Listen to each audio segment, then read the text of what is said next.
this generation, wala na matapos na doktor pati engineer. Wala.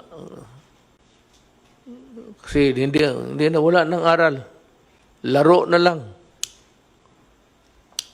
Unless I am sure that they are really safe.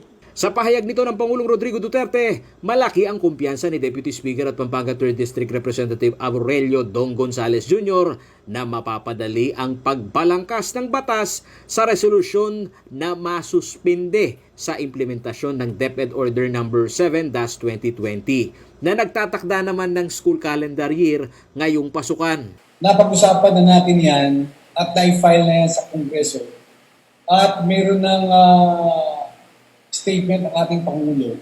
So para doon palagi ko, they will refer that resolution sa Committee on Education. So pag-uusapan po natin yan, sigurado kung magkakaroon po kami ng hearing kahit gabi na, kahit Thursday, Friday, Saturday, Sunday, while working, para mapag-usapan po natin kung ano ang magandang gawin sa ating final na resolution.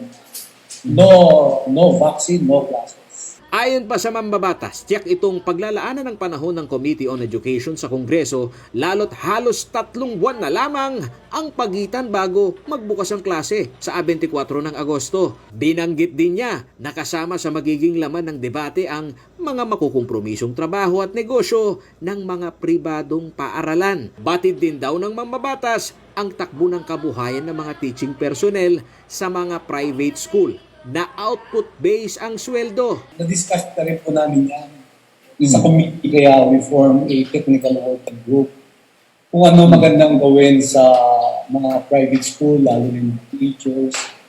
Nasabi mo yung DABSO kanina. DABSO is State University. Kasama po yun sa gaan natin. Pero yung private school, yun po ang pinag-aaralan na ongoing yung ating pinag-uusapan sa technical working group. Kaya in-involve po natin yung mga national agencies para hindi mapag-iwanan, para hindi mapabayaan. Siyempre, may pamilya rin yan. Kailangan tulungan po natin yung mga teachers sa mga private schools. Para kay Gonzales, hindi maaaring makompromiso ang kaligtasan ng mga guro at estudyante ngayong pasukan. Isa rin umano sa itinutulak nitong batas ay ang magkaroon ng public school facilities tulad ng clinic. Malaking bagay umano ito, lalo na ngayong nahaharap sa pandemic ang buong mundo. Iginagarantiya rin ng mambabatas na maikukonsidera sa Kongreso ang iba't ibang teaching modalities, lalo na sa mga kolehiyo at universidad sa bansa. Tandaan niyo po, health is wealth. Hindi mo panahon kumita tayo ngayon. Yung man lang buhay tayo after a year, kumita na po tayo.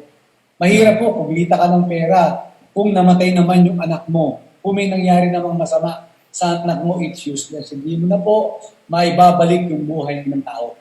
Pero yung hanap buhay, pag nag-normalize po yan, businesses bounce back. Paulo G. Santos, CLTV News.